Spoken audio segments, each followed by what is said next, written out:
Hello, everybody. Welcome back to Hosted Bar. I'm Erin, but instead of Jeff, we kicked him out because he's too fancy schmancy. And instead, we have a new and improved version because today we have Miranda Salazar. So, Miranda, why don't you give a briefing of who you are? Because they already know who I am. Sure. Hi, I'm Miranda Salazar. I'm the law clerk here at OGS. I've been working here since last summer, and I worked with Jeff before that at UW at the Law and Entrepreneurship Clinic, and I'm very excited to be here on Hosted Bar. Fabulous. And then, even more special, because Miranda will be back, I'm sure, we have Jane Antonovich. Now, Jane, I've known for quite a few years, and I will say is probably one of my favorite emails when it comes in, because she always has it's always just little sunshine in email, and she has these fabulous before and after photos of what she does. And so, Jane, why don't you tell us a little bit about who you are, what you do, and why you have such amazing before and after photos in all of your emails. Thank you so much, Erin. I have been excited about this all week long. Every morning I wake up and I'm like, is it Friday? So my name, as you said, is Jane Antonovich. I am a Feng Shui designer.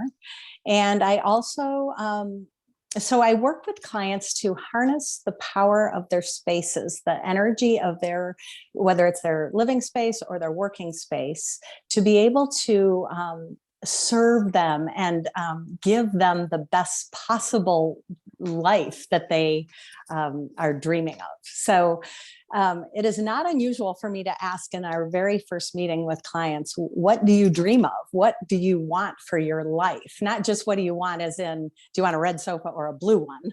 But we're talking like, what do you really want? And then part of my job is then to sort of create the space as a vision board for these dreams. So everything we choose, the art, the fabrics, the shapes of the sofas, flooring, mirrors, lighting, everything goes back to that dream and big desire for our clients. So it's so far from normal interior design because of that reason, because I'm not just trying to make a pretty space. That the spaces do turn out beautifully, as you mentioned. I mean, but the energetic component to it is what makes the difference. And it's what you're seeing in those photos too, because the color of the paint that we choose, the wall coverings and everything else that I mentioned are huge in being able to shift the energy of the space and give the client a home or an office that really supports their dreams and wishes for their life. Very cool. So this is called Hosted Bar, which means we often have something to drink. Oh yeah, I have a drink. So what are you drinking, Jane? I'm drinking a pineapple spindrift. Ooh, I like those spindrifts. Fizzy and refreshing. I really wanted grapefruit, but my store didn't have them. So, well, my drink is way more redneck than that. My nephew was over this past weekend and is a Dr. Pepper kind of kid. And since he's at his aunt and uncle's, we spoil him. So we got him like too much Dr. Pepper. So then I was like, what Dr. Pepper cocktails are out there? And one of them there were a lot of really kind of bad ones, including one that was a flaming one. And I wasn't sure I was ready for a flaming Dr. Pepper. So instead it is a red wine in Dr. Pepper. Wow. Sangria of sorts. It is in fact a beverage. I'm not, I feel it's one of those that works better. Like if you are grilling out and hanging out with friends, and not one that this is not one where you're sipping it while reading, Dostoevsky. We'll put it that way. How about you, Miranda? Putting sangria and Dr. Pepper in the same sentence is a new one for me. I have a Linderman's strawberry lambic beer. I think I'm saying that right. It's supposed to be, yeah, there we go. Supposed to have wild yeast fermentation and exceptional complexity. So we'll see how that goes. It's good. It's a sweeter beer. Yeah. Yeah. So one reason why I was really kind of excited about having you on, Jane, is we're in a transition period for a lot of our business clients and even ourselves as businesses. we've had 2 years of working from home, kind of get thrown into working from home. A lot now, people are coming, some of them are going back to their office. Some are realizing that they are working from home permanently, or at least more long-term. And so perhaps doing work from under the basement stairs or in the kitchen pantry is no longer the best place for them. And I just loved how you're talking about you build spaces to help them with their dreams and their goals and things like that. And so much of your time is spent in your office. Like, so much of my time is spent right here. So I guess what you talked a little bit about what you do and how you do it, but why should we care about that for your office, other than the fact that you spend a lot of time sitting at your chair staring at your computer screen? Well, there are a lot of things that you can do just for yourself that will help you feel like you can stay in your office and be the most productive, do your most productive and creative work in your office. And it has to do with, well, the first thing I'm going to say, which I always say, and you know this, Erin, get rid of the damn clutter. I'm not going to show you what's around me. So the drawers, the papers, the file cabinets, that all matters. So when I say Feng Shui, I do talk a lot about Feng Shui design, but I see it as two sides of the same stick. So delete the downers, which is stacks of paper, shredding that hasn't been attended to, recycling that needs to go out, all of those things, jammed and crammed drawers, bookshelves, binders, oh, those binders. So if you could just, give yourself like even 15 minutes a day will give you, by the end of the week, you will have done over an hour's worth of work. And you'd be amazed at how much just a small, consistent effort will help you get through the clutter. So clearing the clutter is the first rule of Feng Shui and making your office space, whatever it is, whether it's a commercial space or an at-home space, feel really amazing. So I do not want to underestimate or downplay the importance of that first thing. So, just take out after it slowly. I mean, people that say we're a paperless society, I think it's really a myth, because in our experience, when we go to clients' homes or offices, we see evidence otherwise. So really, dig into the clutter. It will make you, because clutter is the blocks and it's the resistance for you getting really what you want in life, in work, and anything that you desire. So, but then after that part, the number one thing that you can do is position your work surface or your desk in an optimal location. So in Feng Shui, we call it the power position. And the best way for me to describe this is if you walk into an executive office or a bank administrator and you open the door, they are facing you. Their desk is in a position so that they are able to see who's coming in the door and who's, what's happening outside of their office, just like that. So if you can just use your imagination, if that same person has their back to the door and they're facing a wall, a corner, or the opposite wall, they are immediately down in power and in energy. So they don't have the immediate response, even if they're on a swivel chair, of like, hey, hi, welcome in, come on in, and even if you're not welcoming people into your office, that power position is of utmost importance. See, I always just thought it was so people couldn't see that I was browsing on like Etsy. That's part of it. It is part of it because you want to feel protected too. Yeah. So you don't want somebody sneaking up behind you and seeing what you're looking at, or you do want to feel protected. That's part of the powerful position. You are in immediate access to whoever's coming in, and you are protected from behind too. So nobody's sneaking up behind you. So in Feng Shui, there are several power positions. That's one of them, where your bed is placed, where your sofa is placed. So there are other places in your home that are very important that way, but in your office, it's where your desk is placed. I'm suddenly very conscious of the two doors behind me.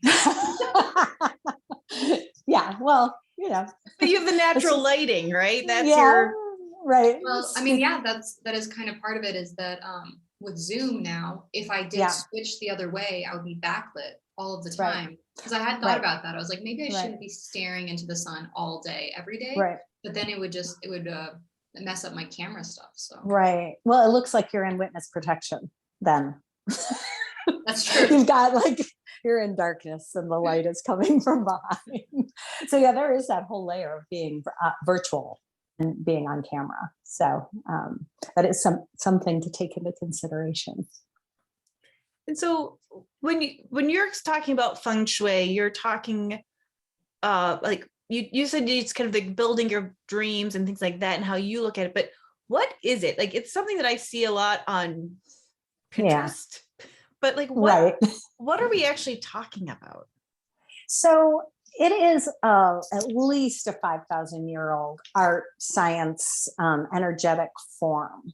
It was originated in China, and there are several basic tools that come from that original teaching that help me and any practitioner sort of use them to give an optimal experience to clients, right? But I think back in the day, people were wanting to position their homes or their offices, probably not an office 5,000 years ago, for optimal sunlight so that the water would, irrigate their crops, so their sun would come in and warm their homes, so they would prosper and be healthy. And today we've kind of got those basic needs. Most of us have those basic needs taken care of, right? So the idea of positioning a home, unless you're really lucky enough to be able to purchase land and to build it from scratch, is kind of out the window, right? So we're going in with these same tools, but then also just really being able to use design to raise the energy. So original feng shui was balancing the 5 elements: metal, water, earth, fire, and wood. And when we go into spaces these days, we see a lot of wood, too much wood floors, wood cabinets, wood ceilings, and a lot of earth, which are the beiges, the browns, the, sort of the low slung kind of. I've definitely feeling, been right? in this law office. The one you just described, I have been in. Walnut desks. Yeah, so there's a way to correct for that by adding other elements, by adding colors. It's a very long and kind of involved sort of thing. So it's one of those things, like, you learn the rules, and then I learned them. I mentored with a Feng Shui master for 4 years. I went to China and studied for a summer. I learned them, and now they're useful to me, but they're not everything. I learned to use design as the way to raise the energy of a space. So you can imagine those offices or living rooms from pictures and magazines that are all white and silver. Those are all metal energy, and they actually make you feel very anxious and jangly. So if one of the elements, it just makes me feel like I cannot drink like you just red want to wine run and away. Dr. Pepper there. Let's just be clear. Right. Well, you just want to run away. It doesn't feel good. You wouldn't want to sit and stay. So the idea of balancing those 5 elements is key in any space. You can just feel it. When you walk into a home or an office or a place of business that feels like, and you start talking and you lose track of time and you love it there and you don't want to go home. And then there are those other places where you walk in and you're like, oh, wow, look at the time. I got to get out of here. Your body knows, your body responds to those elements and whether or not they're in balance. And I mean, I could give the 3 credit course on all of that. So these days, it is a matter of balancing the elements. It is a matter of using that Bagua map. You've probably seen that tic-tac map with the health in the middle and life path at the beginning, and then all of the areas of your life around.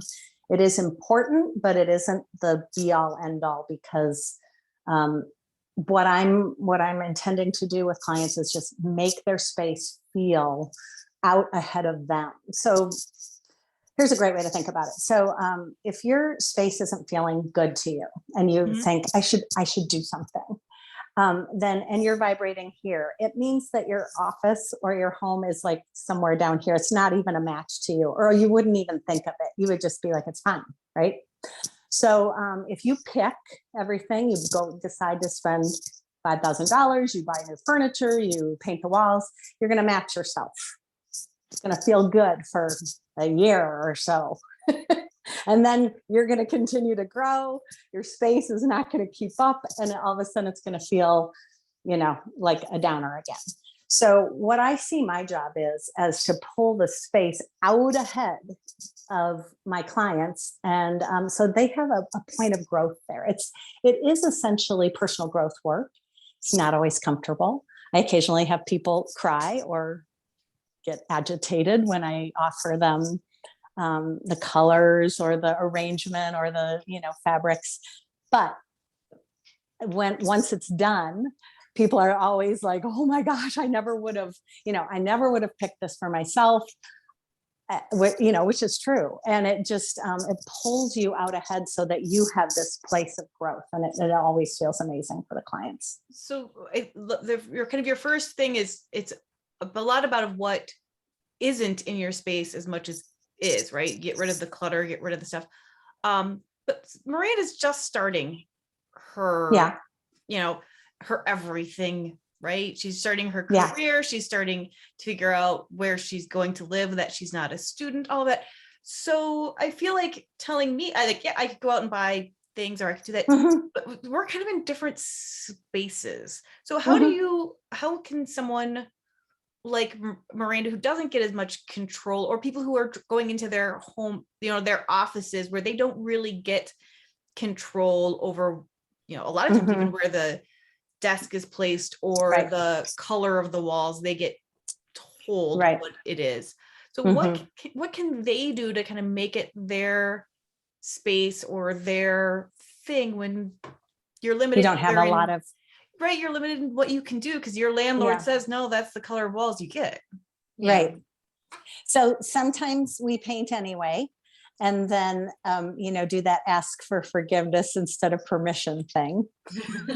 That's the first thing we always try. Second of all, there are ways to people who don't have a budget or don't have a lot of control. The first thing I would say is, if you're looking for an office space, look for a room or an office that has a stable shape, that does not have a lot of like weird nooks and crannies and bump outs, and that kind of thing can make you feel a little off, and you don't really notice it. So even in a home, the footprint of the home, I was just in a home where every single room has a little knickknack thing, a little cutout in a corner or by the door or something. And it just, every single room, and it's like the builder's hard drive was coming through. He didn't think it was good enough to just make square rooms. He made, jig-jaggy rooms. And it's just crazy making walking in there. So first of all, look for a room that's a stable shape, like a square or a rectangle, without little bump outs and funny areas. The second thing is, if you can't have control over the walls, first of all, ask, because sometimes if you ask and offer maybe even to paint it back when you're done, people don't care as much. So we've done a lot of negotiating with landlords for some of our commercial projects and offices, and usually we get to, I would say. And if you can't, then use nice, big, bold, prints, photographs. You can send photographs into, I love using canvasondemand.com for sending in photographs to be, you can make them 5 feet wide and big and huge, and, put them on your wall and just have an amazing experience, whether it's mountains or animals or whatever it might be. It can make your room really feel upgraded and enhanced just by adding that kind of thing. Usually you have control over where the desk is placed, but if you don't, like if you're in a cubicle or something and you're pointed toward a wall or a corner or something like that where you feel disempowered, you can always put a mirror over your desk. So if your desk is up to a wall, put the biggest mirror that you can put right in front of you, because it gives you that feeling of being able to go somewhere. So it's not just a blank wall you're staring at. Even a picture isn't as good right in front of you as a mirror. And then that also gives you the sort of the rear view mirror of if somebody's coming up behind you, then you can see. Get rid of Warby Parker. I want to get new glasses. Right. Yeah.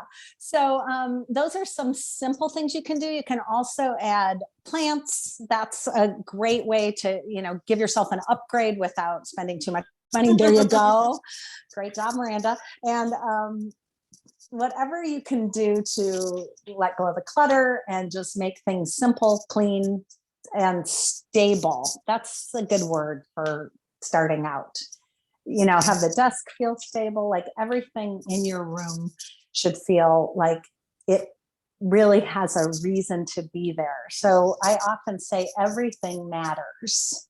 So whether it's the extra charging cords you're dragging along and you don't know what they fit anymore, or whether it's, a bunch of broken, bent up paper clips, or, everything matters. It all has energy.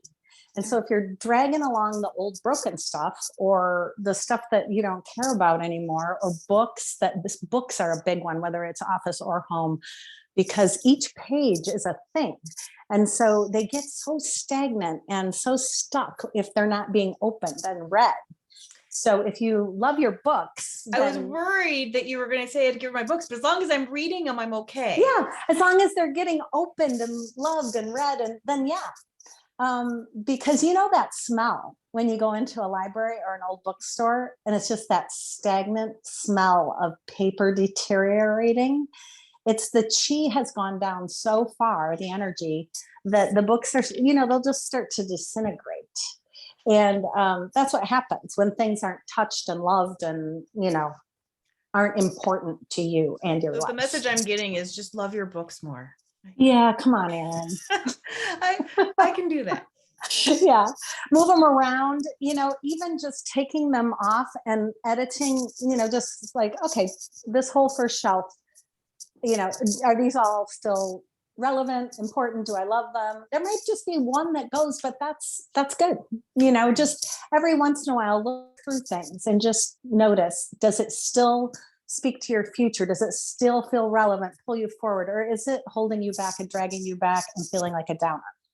That's how you decide about anything that you want to keep or not keep.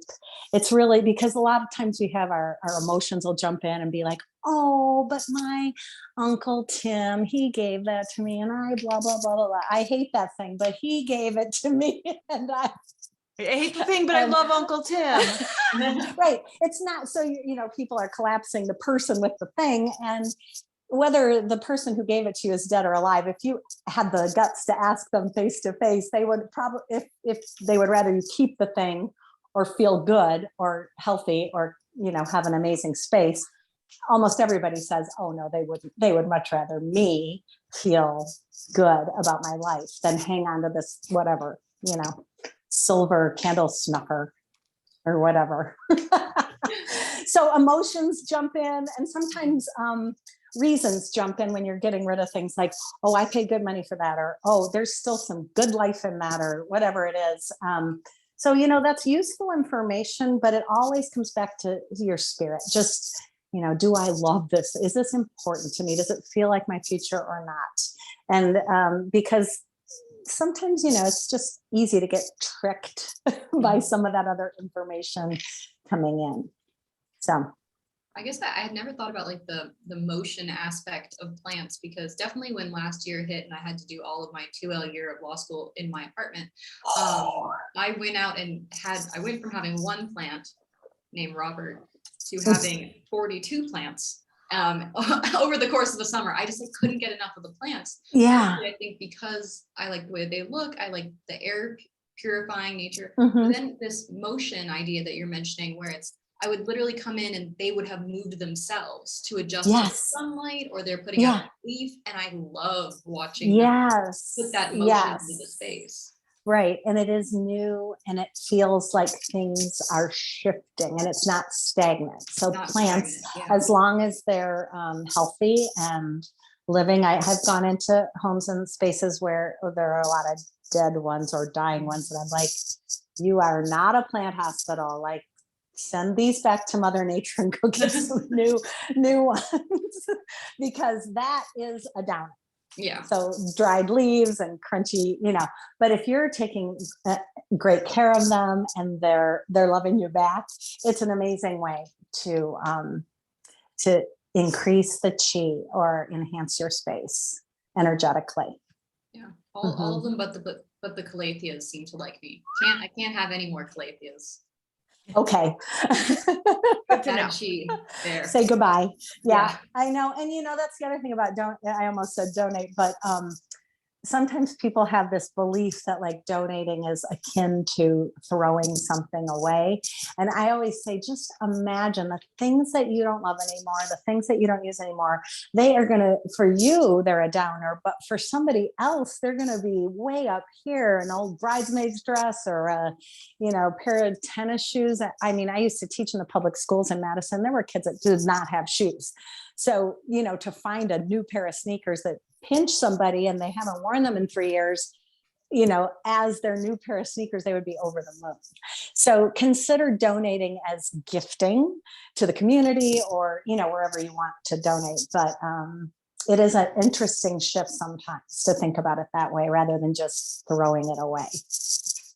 No, you talked a bit about your training and things like that, but I know Miranda, we're an IP firm, so we always think about where things come from and where these ideas. So Miranda, I know you had some questions for Jane kind of about like Feng Shui and how someone named Jane Antonovich. Yes. Feng Shui.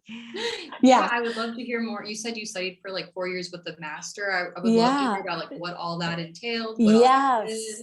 It was an amazing experience. So a friend of mine hired this person. She lives in Madison. I'm not sure if she's still practicing anymore, but I hired her.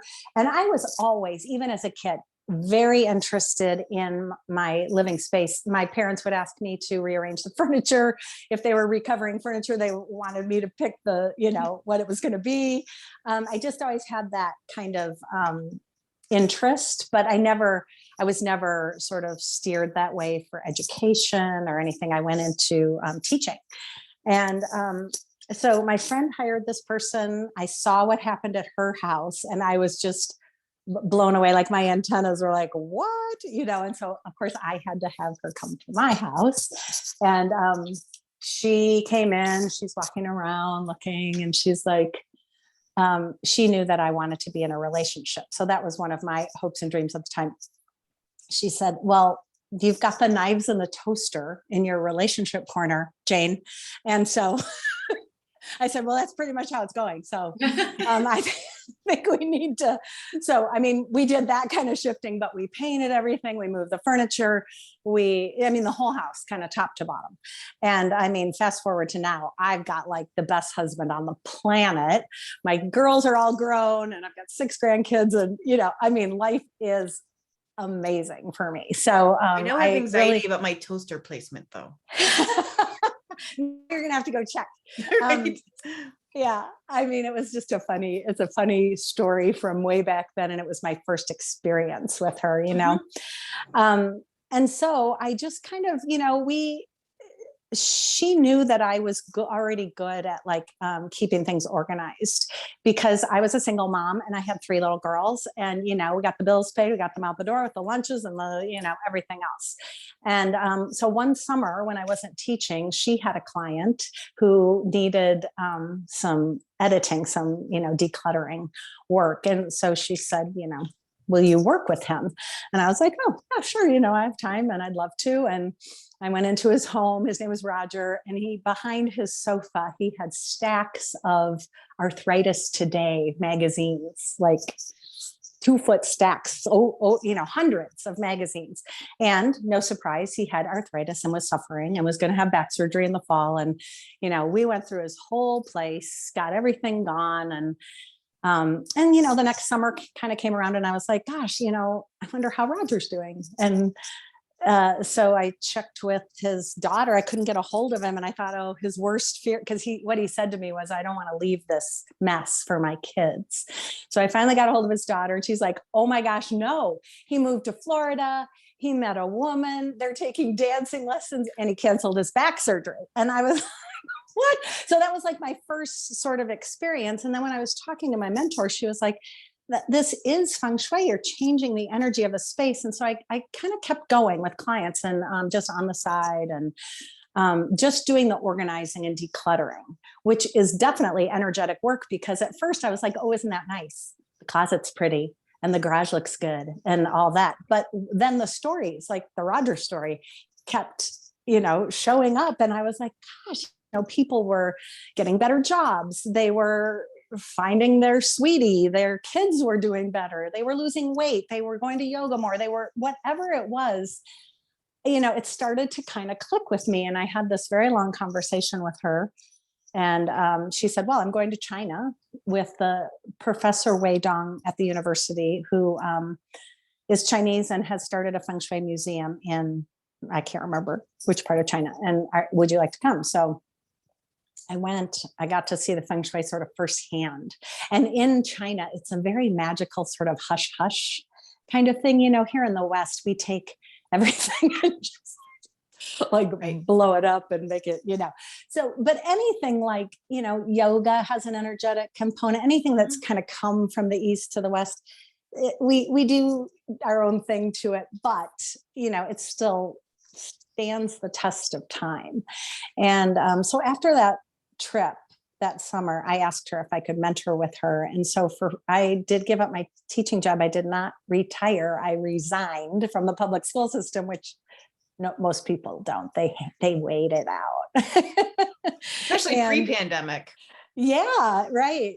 And so I just went with her. It was a very Eastern, if you will, way of learning. I did not take tests or read books or anything. I just went from client to client with her and watched and sort of took in the energy and listened to her sort of process it afterwards, and process it with her and have those conversations, but just watching what would happen in the projects that I worked on.